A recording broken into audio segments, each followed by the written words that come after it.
Hello everyone, this is Kanika Bali. Today I am going to give you a very important tax planning tip.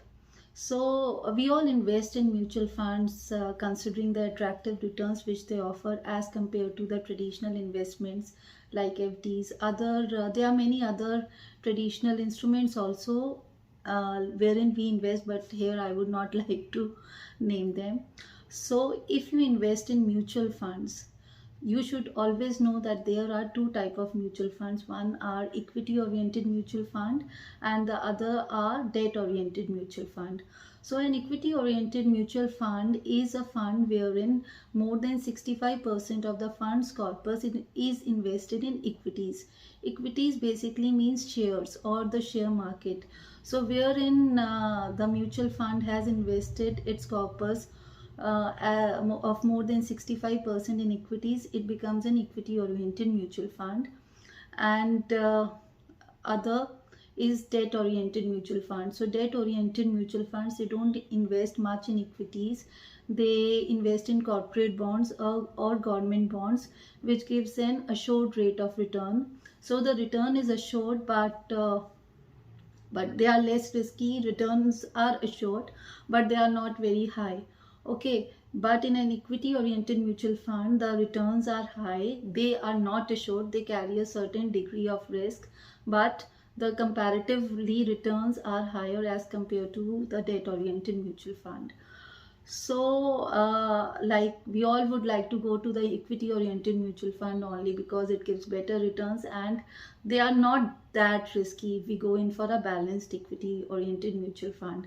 And which fund you have to choose, that would actually depend on your risk and reward profile as an investor. So here is the tip.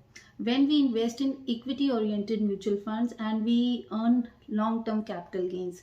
Long term capital gains in case of financial assets arise when the asset is being held for a period of more than 1 year, like for a period of more than 12 months. So in the case of equity oriented mutual funds, if we get long term capital gain, then it would be taxed at 10%. So 10% is not a high rate, considering we all usually fall into the bracket of 20% effective tax rate or maybe 30% effective tax rate. So equity oriented mutual funds gives an advantage of a lesser tax rate when you get or earn long term capital gain on it. Whereas in case of a debt oriented fund, the long term gains are taxed at 20%. So there is a difference of 10%. However, in the case of